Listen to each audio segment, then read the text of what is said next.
अलग था, ये जमाना अलग है। उस जमाने में भी आपको पता है कि प्रेसिडेंटशिप के लिए 10 तरीके की बहुत कंट्रोवर्सीज थी कि भाई नेहरू को बनाया गया, पटेल जी को नहीं बनाया गया, कांग्रेस का नेतृत्व सिर्फ प्रेसिडेंट नहीं, पूरी CWC का चुनाव होता था और हर साल होता था। हाँ, वो होता तो उसमें क्या फिर यहाँ भी हो सकता है? तो उसमें बस अब ये सवाल ये है ना कि कोई तो चेहरा नहीं भाई, कोई भी आ सकता है। आप ये बताइए कि कांग्रेस के कितने प्रेसिडेंट के चेहरे को आप जानती हैं?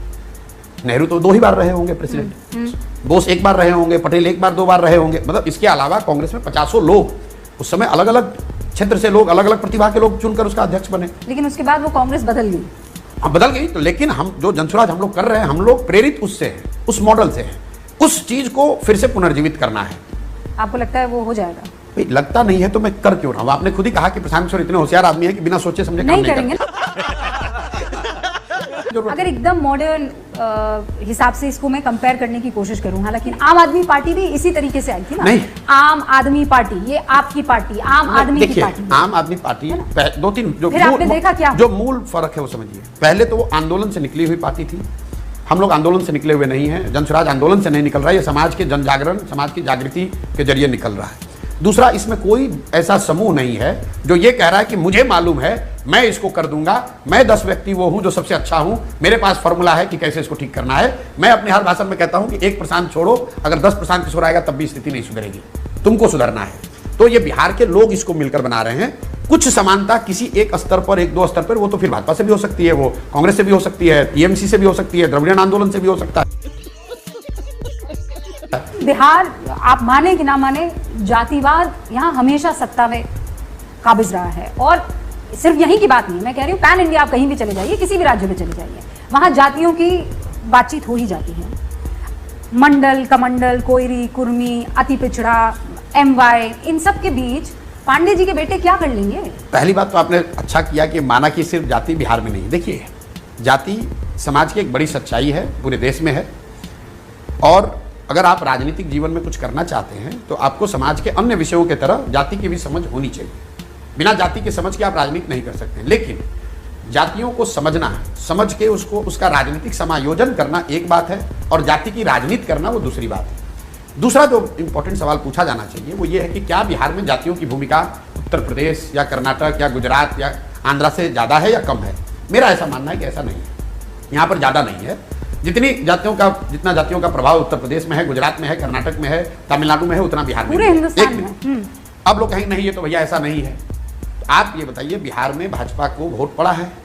भाजपा को नहीं वोट पड़ा है, लोग बताएंगे कि मोदी जी के नाम पर वोट पड़ा है। तो मोदी जी के जाति के आपने बहुत सब अभी गिनाए, कोयरी, कुर्मी, अति पिछड़ा, जितना आपको याद आया। तो ये मुझे बताइए कि मोदी जी के जाति के कितने लोग बिहार में रहते हैं? और अगर मोदी जी के जाति के लोग बिहार में रहते नहीं हैं और आप कह रहे हैं कि बिहार का हर आदमी जाति पर ही वोट दे रहा है, तो मोदी जी को वोट दिया किसने? ये बता दीजिए आप मुझे। आपने मुझे कहा पांडे जी के लड़के, तो नीतीश कुमार तो जिस समाज से आते हैं उसको यहाँ पर कुर्मी कहा जाता है। तो कुर्मी समाज की संख्या बिहार में कितनी ज्यादा है?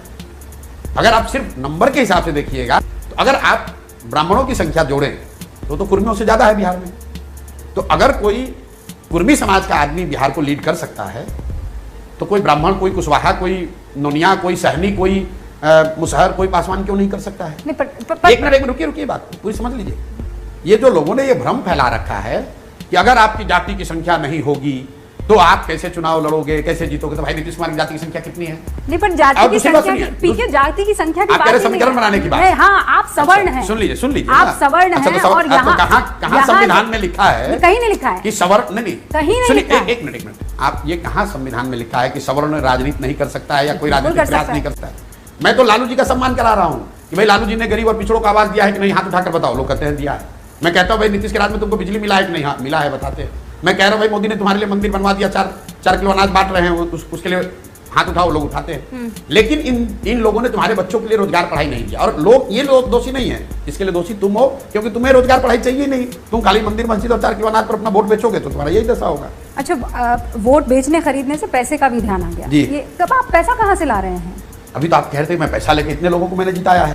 तो अगर आप ये समझते हैं कि प्रशांत किशोर ने 10 साल में इस देश में बड़े बड़े दल और नेताओं को जिताया है या जिताने में मदद की है, तो पैसा उन्हीं लोगों से या उनके मददगारों से ले रहे हैं जिनकी मदद हमने पिछले 10 साल में की है।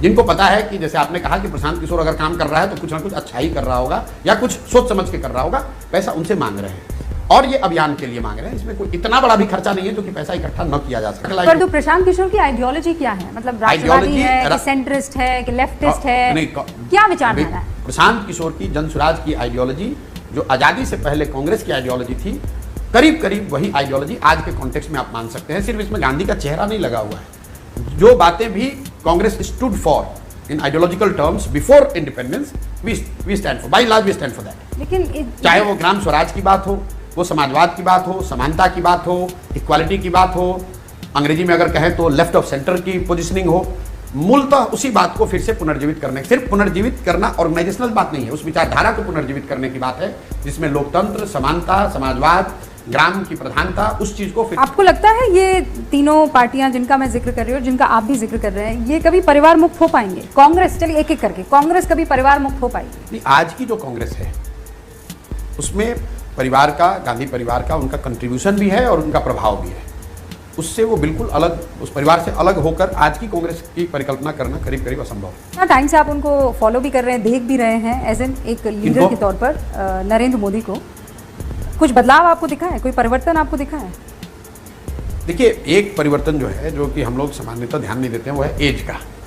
हाँ, मतलब आपके घर में आपकी माँ हैं, आपके दादाजी हैं, वो 10 वर्ष में आप उनको देखेंगे तो उनकी क्षमता में फ़र्क आपको दिखता है कि पहले 70 के थे तो मेरी दादी एकदम एक्टिव थी और अब 80 के हो गई तो अब थोड़ा एक्टिव नहीं है। या अपने माँ बाप के लिए भी हम लोग देखते हैं, नेताओं के लिए हम लोग इस पर ध्यान नहीं देते। पर्सन, एक सिटीजन होने के नाते आपको क्या लगता है? अगर सबकी कानून वो लागू होना चाहिए जो देश के सभी वर्गों को मान्य हो। बात सिर्फ यूसीसी की नहीं है, चाहे सीए हो या यूसीसी हो या वक्फ बोर्ड का भी मामला चल रहा है। मतलब आप जबरदस्ती, दिक्कत यह है कि आप जबरदस्ती मत थोपिए किसी पर। उन समाज के लोगों को भी तो, जिनके लिए कानून आप बना रहे हैं, जिनके ट्रिपल तलाक, जिन महिलाओं के भले की आप बात करने का दावा कर रहे हैं, उन महिलाओं से आपने बातचीत किया नहीं और जबरदस्ती का उसका ठेका ले लिया अपने सर पे। तो आपको लगता है कि ये दूरी और हो गई है मुसलमानों और मोदी के बीच में, या ये कभी पट भी पाएगी? नहीं, मुझे नहीं लगता है कि वो इतनी आसानी से पटने वाली है। इसलिए नहीं कि कोई ये यूसीसी का मामला है या वक्फ बोर्ड का मामला है, ये आइडियोलॉजिकल लड़ाई है और कहीं ना कहीं भाजपा भी ये दूरी को रखना ही चाहती है। ऐसा नहीं है कि उनको पता नहीं है, वो भाजपा भी ये दूरी बना के रखना चाहती है क्योंकि उनको हिंदुओं को बताना है कि हम इनके विरोध में, हिंदुओं के उस सेक्शन को वो अपीज कर रहे हैं जो कि एंटी मुस्लिम बात सुनना चाहता है या एंटी मुस्लिम बात करना चाहता है। तो कोई ऐसी पार्टी जो इन दोनों को साथ लेकर चल रही है? क्योंकि कांग्रेस पे ये आरोप लगते हैं कि एंटी हिंदुत्व जा रही है। देखिए, कौन ऐसी पार्टी है, नहीं है वो बात। इस देश में हिंदू मुसलमान साथ में ही रह रहे हैं और आज से नहीं रह रहे हैं। We have the second largest Muslim population in the world, only after Indonesia we are the second largest. कुछ दिन में शायद फर्स्ट भी हो जाएंगे।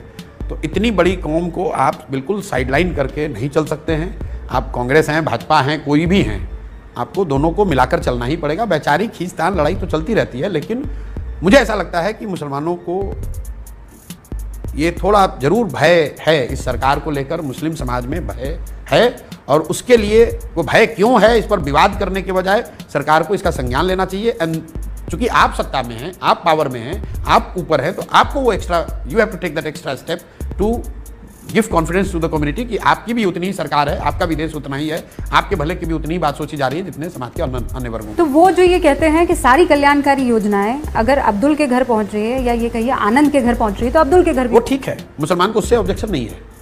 मुसलमानों को ऑब्जेक्शन इस पर है कि जब आप वक्फ बोर्ड पर अमेंडमेंट करते हो तो उनको कॉन्फिडेंस में नहीं लेते हो। मुसलमानों को ऑब्जेक्शन इस पर है कि आप सीए एनआरसी ला रहे हो तो उसको एक सिर्फ मुस्लिम को उसमें से हटा रहे हो। मतलब सीए एनआरसी का आप कानून लाते लेकिन उसमें सिर्फ मुस्लिम कुछ हटा दिया, वो गलत। कोई मुस्लिम समाज का आदमी लिंच किया जाता है और उस पर आप स्टेटमेंट नहीं देते हो, तब मुसलमानों को दिक्कत है, उससे दिक्कत है। ऐसा नहीं कि पीछे के राज्यों में कभी मुसलमानों के साथ कोई गलती नहीं हुई है, दंगे नहीं हुए, लोग मरे नहीं, लेकिन खाना पूर्ति के लिए ही सही, कम से कम सरकार में होने के नाते आपको बोलना तो है। जब सरकार उस पर बोलती नहीं है या जो लोग इस तरह का काम कर रहे हैं वो दिखते हैं सरकार के बड़े नेताओं के साथ, तो फिर समाज का डरना या उसका शक करना वो लाजमी है। वो ये कहते हैं विनेबिलिटी है नहीं, काम कितना भी कर लीजिए वोट मिलता नहीं है। देखिए, वोट तो किसी भी पार्टी, किसी दल को 100% तो मिल नहीं सकता है। जिस कांग्रेस ने इस देश को आज़ाद कराया या आज़ाद कराने का दावा करते हैं, वो भी जब चुनाव हुआ उनको 100% वोट तो मिला नहीं।